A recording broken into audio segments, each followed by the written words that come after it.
Have you ever looked at yourself and felt incredibly tired of trying to be better? You wake up, you tell yourself, today is the day.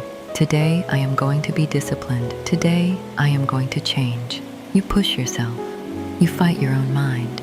You try so incredibly hard to break your bad habits and build new ones. But by the time the sun goes down, you find yourself doing the exact same things you promised you would stop. You eat the food you swore you wouldn't eat. You scroll on your phone for hours when you promised you would sleep. And in that quiet darkness, a heavy, familiar feeling settles in your chest. You feel like you are at war with yourself, and you feel like you are losing. But what if I told you tonight that the reason you keep failing is not because you are weak? It is because you are fighting the wrong battle. Tonight, I want you to stop trying to change your habits. I want you to stop trying so hard, because true change, effortless, permanent change, does not come from doing something different.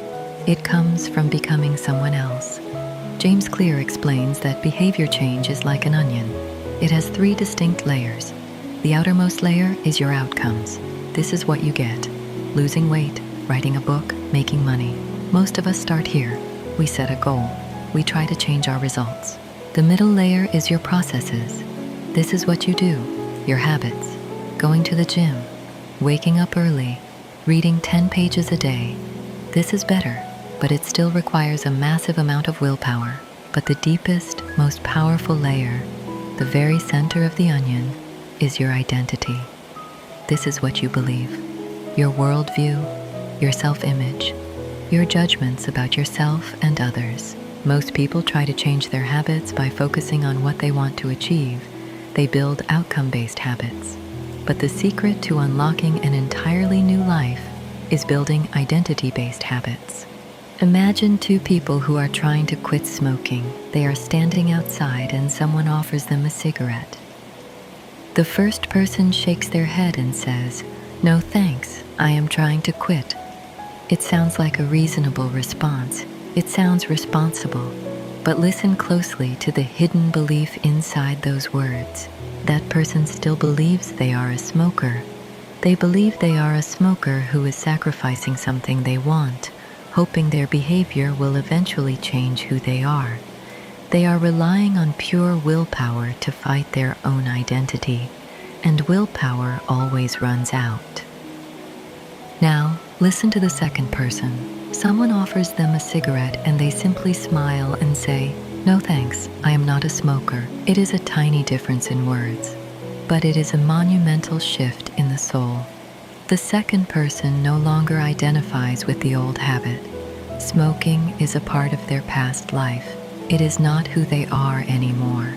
They don't need willpower to say no, because it is simply not in their nature to smoke. True behavior change is identity change. Once your pride is involved, once you believe that you are that person, you will fight tooth and nail to maintain those habits. You see, your current behaviors are simply a reflection of your current identity. What you do is an indication of the type of person you believe that you are. If you believe you are terrible at math, you will not study. If you believe you are an anxious person, you will naturally avoid taking risks. The goal is not to read a book. The goal is to become a reader. The goal is not to run a marathon. The goal is to become a runner. The goal is not to learn an instrument. The goal is to become a musician. When you shift your focus from what you want to achieve to who you want to become, the heavy burden of trying simply disappears. You stop acting like an imposter in your own life. You start acting in alignment with your true self. But how do we change our identity? We cannot simply snap our fingers and become someone else. Identity literally translates to repeated beingness. Your identity emerges out of your habits. Every single action you take is a vote for the type of person you wish to become.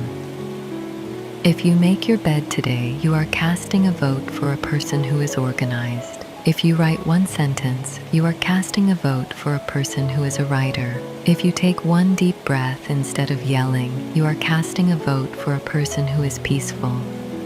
No single instance will transform your beliefs, but as the votes build up, the evidence of your new identity becomes undeniable. You do not need unanimous perfection. You just need a majority of votes. You have spent years trying to force yourself to change. You have punished yourself for slipping up. You have carried the heavy armor of someone who is constantly trying.